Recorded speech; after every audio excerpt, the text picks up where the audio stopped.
Cyberpunk really allows you to spec your builds into using certain weapons, anything from assault rifles, SMGs, shotguns, blunt weapons, and in this video specifically, blades. Now there are multiple types in the game, everything from throwing knives to axes, katanas, and even a chainsword. And what's crazy is I did a full playthrough with blades only, so whether you want to take the silent approach or go in loud, you need to try out this blades only build. Now first up, let's talk about what weapons I'm going to be using in regards to blades. There are so many that you can take advantage of, and if you're just starting out in the game, I will give you a couple of options, but as we know, there are a lot of iconic options in the game as well in regards to weapons. I won't be going over every single one, but I will be talking about the main ones that I am using. The first weapon in my arsenal is the Headhunter iconic throwing knife. Again, we do get 150% headshot damage multiplier and a plus 20% bleeding chance. So in the flavor text, marks enemy on hit, attacking the enemy's head with any weapon, deals 200% damage, returns the Headhunter,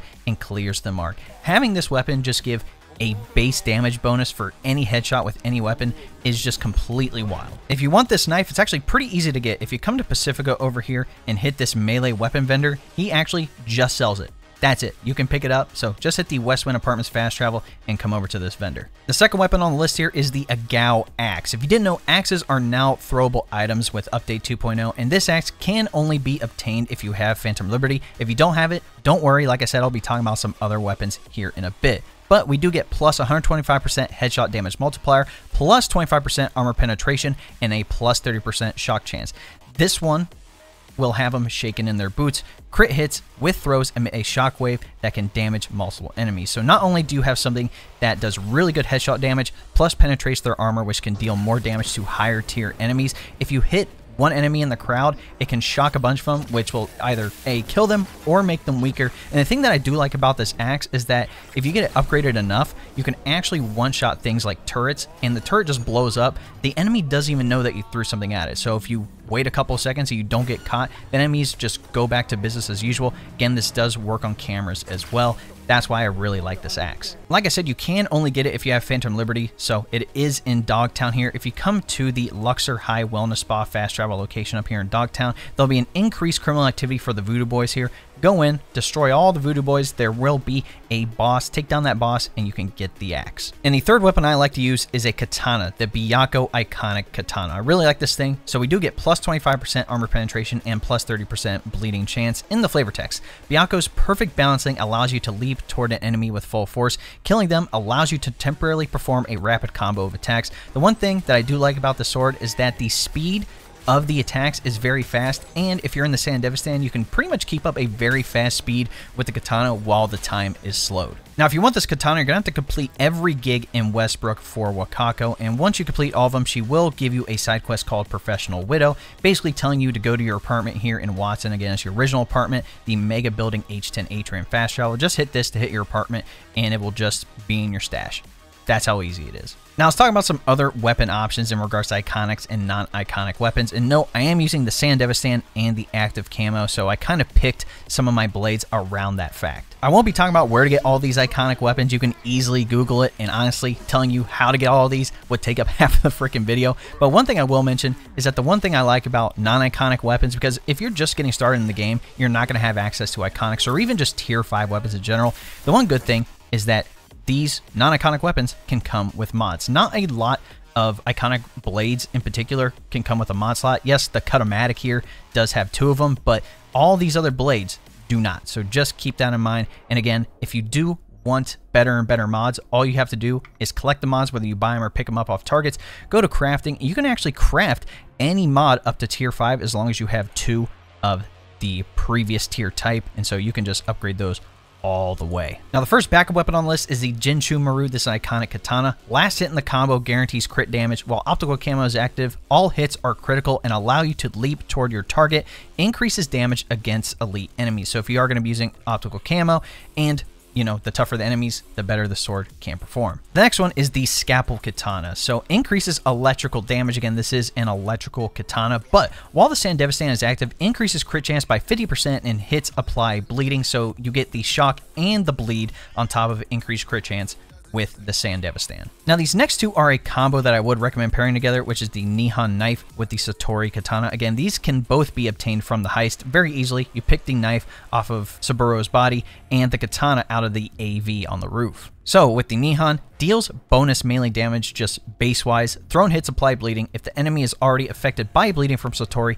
Nihon will cause hemorrhaging instead. Hemorrhaging drains the enemy's health and regenerates yours, which is wild. And then with Satori, allows you to leap toward distant enemies. When Satori is sheathed, you hold your attack button to perform a quick draw attack that is guaranteed to inflict bleeding. If the enemy is already affected by bleeding from Nihon, Satori will cause hemorrhaging instead. Hemorrhaging drains enemy health and regenerates yours. So this combo right here can be kind of nuts. Next on the list is the cocktail stick. Looks like a toy, but its lethality is no joke. When optical camo is active, hitting an enemy causes bleeding. Bleeding caused in this way lasts longer than usual. And then lastly, we have a Phantom Liberty exclusive, the Cutomatic X Mod 2. So the unsettling noise this weapon produces will alert enemies and cause civilians to panic. I mean, if you're walking around with a chainsaw, you're literally like a damn villain, but a special version of the weapon capable of additional modification. Optimized design also allows for improved handling, and the finishers with this thing are not very, I would say, YouTube friendly, but let's just say it's absolutely nuts. Next, let's talk about attributes and perks. And no, I am level 60, so I do have all of my attribute points used. I have 18 on the body, 20 for reflexes, 20 for technical, 20 for cool, and then 3 for intelligence. First, with the body, the main thing is taking advantage of all the health regen benefits in the middle section here. Again, I do have Painkiller with Comeback Kid, Speed Junkie, Army of One, and Dwarf Head. Again, Dwarf Head is only going to be used if I'm using the Blood Pump Cyberware, which we are using. Blood Pump as Cyberware is now also considered a healing item, so when you use your, heal, it uses the Blood Pump instead. It completely skips the animation, which is just very nice. I did max out Adrenaline Rush here on top of Calm Mind, Juggernaut, and Unstoppable Force. Again, with Adrenaline Rush, in addition to the base effects of Blood Pump's Cyberware and health items, it now also gives Adrenaline equal to 30% max health up to a max of 50% max health. Adrenaline is indicated by the yellow bar and acts like extra health by absorbing damage. It also decays over time. Again, Adrenaline Rush will remain active as long as you have Adrenaline available. It pretty much allows for even better healing effects. Under reflexes, we're taking major advantage of the middle tree for movement and the right tree for blades. So let's just get into it. I do have Slippery here with Power Slide and Parkour. You do not need multitask or muscle memory because you're not reloading or shooting weapons while sprinting. You have blades on. You're not shooting a blade out. You know what I mean? Also maxed out Dash here, Mean Streak, Mad Dash, and then Can't Touch. You don't need Steady Grip. I tested this. Allows you to shoot while dashing. Again, if you have a throwing knife, you pull it out, you jump and dash. It does not really matter. You do not need this perk. We do have Air Dash all the way unlocked, so we can take advantage of the inner mobility with Aerodynamic, Aerial Acrobat, and then Tailwind. So you do get the plus 25 stamina on performing air dashes and double jumps, and then air dashes do not cost stamina. Now, obviously, you do need Slippery to take advantage of the blade stuff here on the right, so we did max out Lead and Steel, which allows you to block incoming projectiles, which is just absolutely hilarious. We do have Bullet Deflect with Seeing Double, and if you do have Mad Dash and Seeing Double, you can take advantage of Flash and Thunderclap, aka that's a Demon Slayer reference, everybody, but pretty much allows you to perform a very far leap with strong attacks. Absolutely disgusting. If you did want bullet time, you totally can, but I don't have it on. I don't find it really necessary for this build. Next, we have Finisher. Blade Runner pretty much allows you to unlock the Blade Finisher, which is nuts. Also have Opportunist, Flash of Steel, and then Going the Distance, which increases your finisher range. And then lastly, the Legend perk, Slaughterhouse.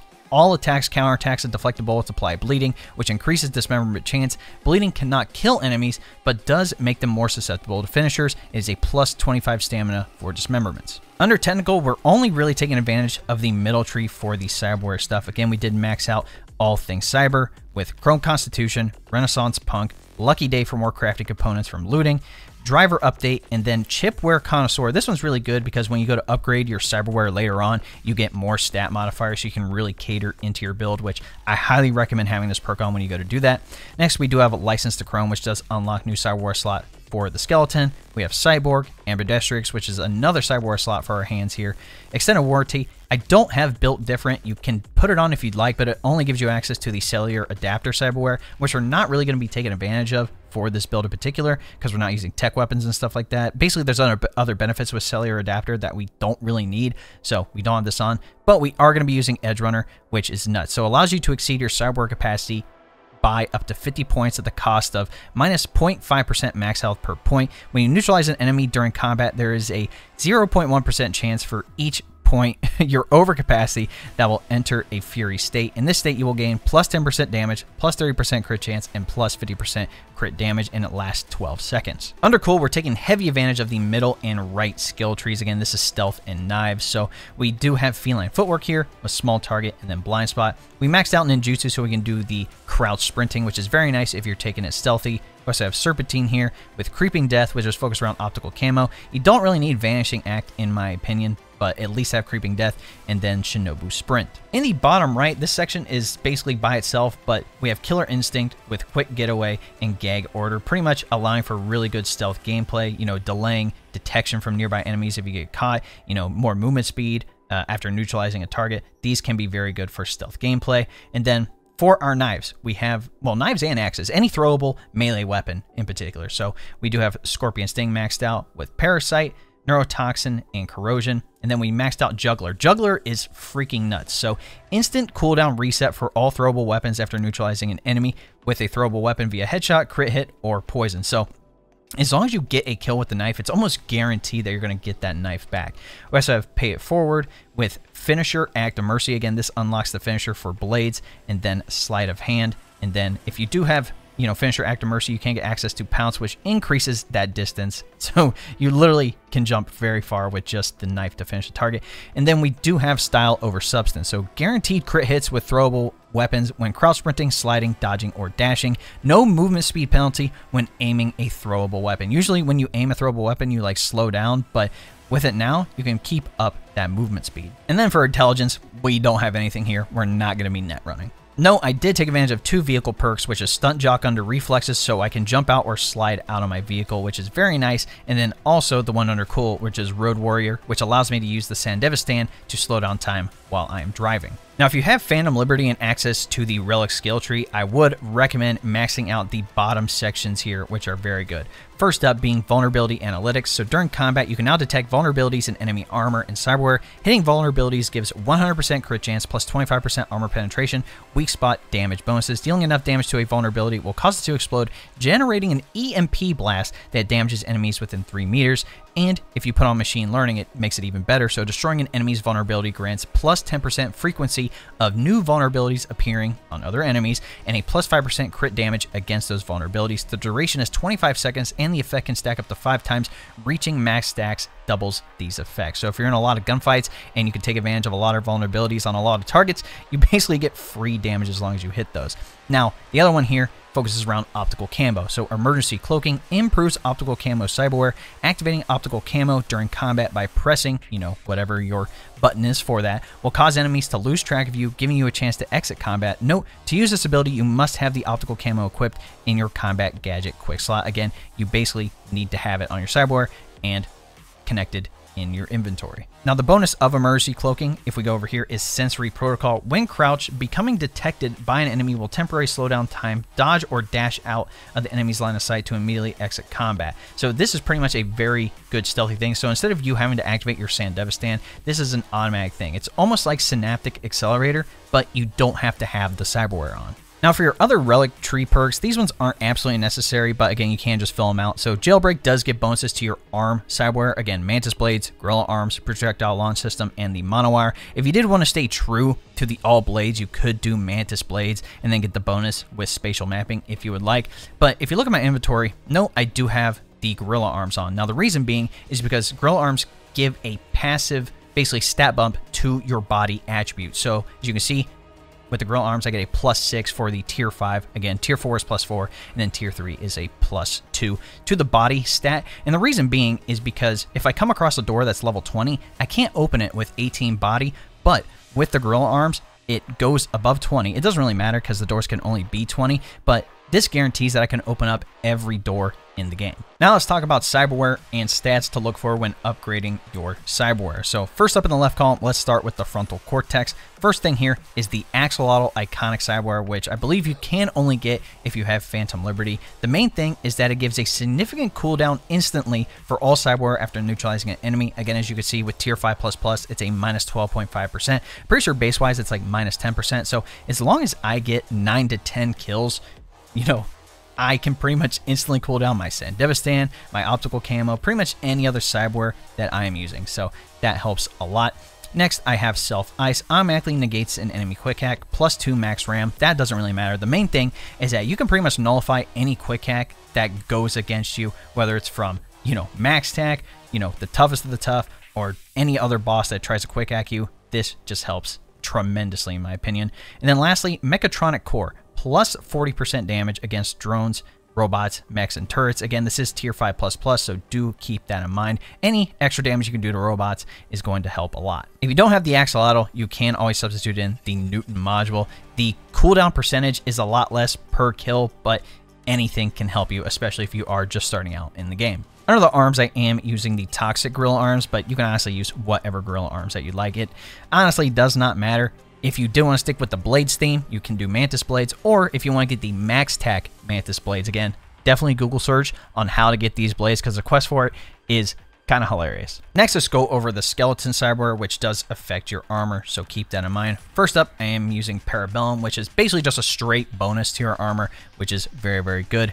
Next up, Dense Marrow. This is focused on melee damage, so we do get a bonus to our melee damage, but now our stamina cost for melee is increased a little bit, but I think the trade-off is 100% worth it. And then lastly, Bionic Joints. Again, it is armor, simple, and effective. You do get more armor out of Bionic Joints than Parabellum, and it does cost a lot less, but having Bionic Joints and Parabellum is the only way to have a lot of armor under the skeleton. If you want to use the iconic version of Parabellum, which is the Rara Avis, I'm sorry if I absolutely butchered that, but it does cost more on the cyberware, but you do get more armor out of it, so keep that in mind. You can also look into Spring Joints, which does give a bonus to your mitigation strength, Kinetic Frame, which gives a bonus to your mitigation chance, and you can also look into Epimorphic Skeleton, which is a bonus to your health. Under the nervous system, first up, I'm taking advantage of the Adreno Trigger, which is the iconic version of the Adrenaline Converter, so keep that in mind. Again, this is tier 5++, but I do get a plus 30% movement speed for 60 seconds when entering combat. Again, if you don't have this and do want to use Adrenaline Converter, I think that's fine. It is a plus 40% movement speed, but it's only for 7 seconds. So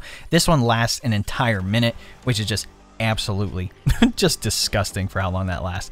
Next up, I have Stabber. Pretty self-explanatory. I do get a plus 20% crit chance with blades and throwable weapons. So my katanas, my axes, my throwing knives, any of those increase crit chance automatically.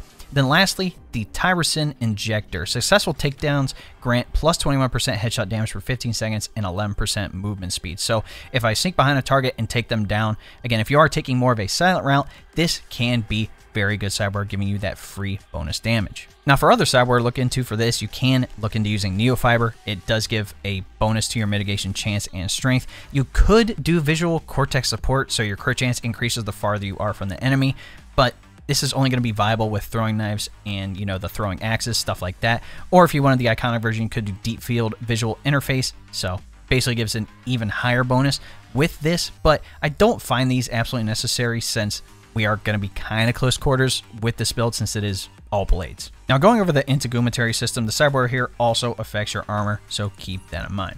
First up, I have Chitin, which I believe you can only get through Phantom Liberty, but it's an extremely durable subcutaneous shell made of genetically modified chitin, provides additional health regen, so it's basically the upgraded version of subdermal armor. It does cost a lot more than subdermal armor, but you do get a lot out of it, which is very good, especially the health regen part, which is very, very nice. Again, next up, optical camo. As we know, we basically press the button for your cyberware and you go invisible. Very, very nice. And then lastly, I like Proxy Shield. The closer an attacking enemy is, the less damage they deal to you. Minus 20% incoming damage at 3 meters. Damage reduction tapers off to 0% at 6 meters. Basically, if you're up close, you take reduced damage, which is very nice. If you did want to switch out Chitin and put on your subdermal armor again, you could put on the iconic version of Proxy Shield, which is the peripheral inverse. So again, the closer an attacking enemy is, the less damage they do to you. Minus 42% at 3 meters.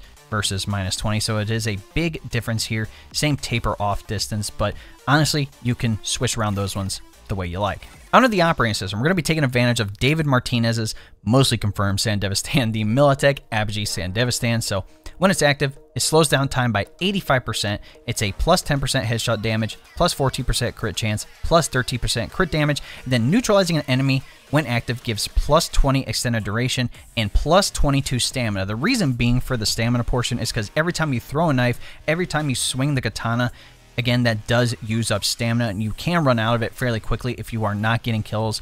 So being able to have this, basically every time you get a kill, it restores that amount of stamina.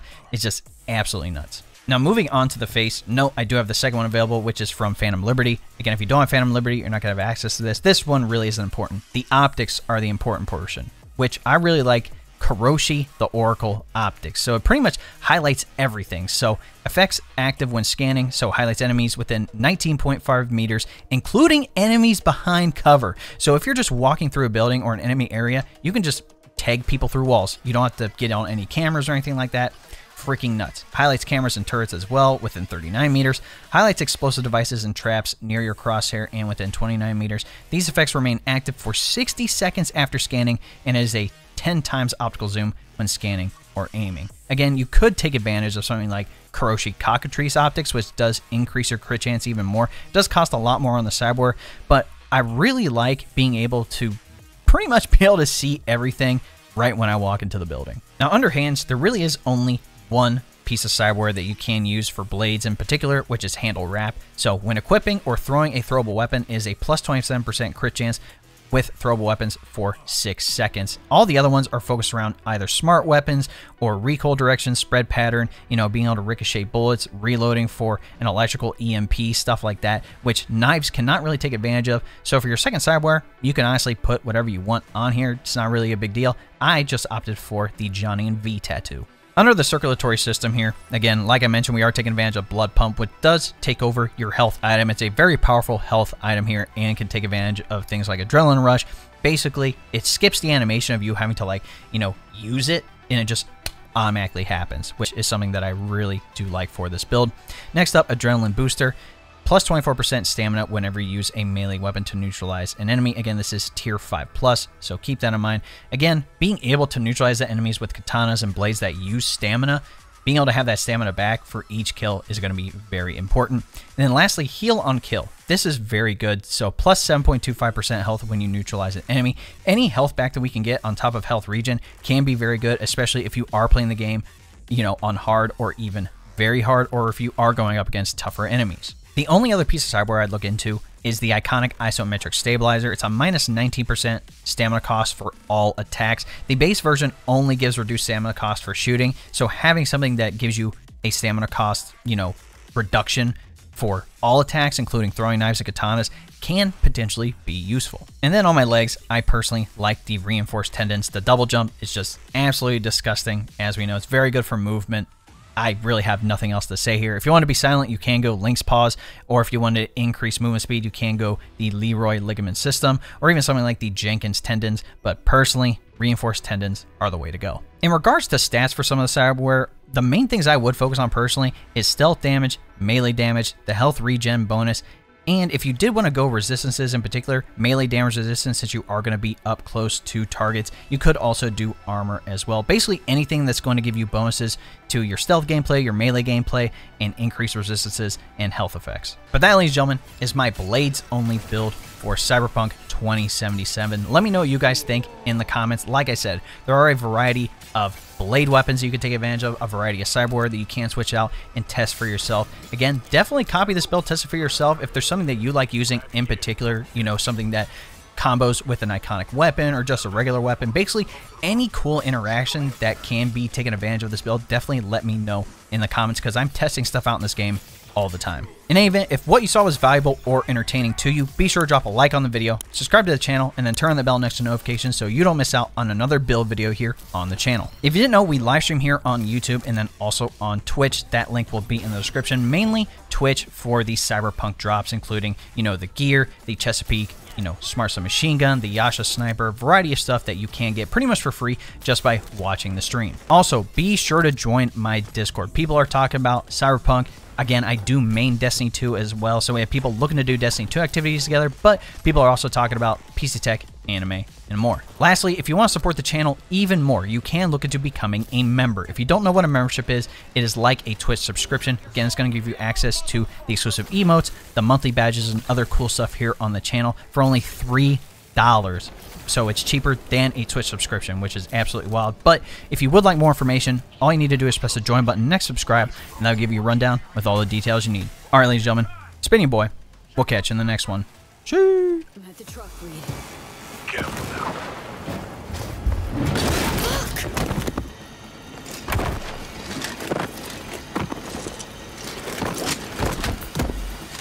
Who the fuck are you?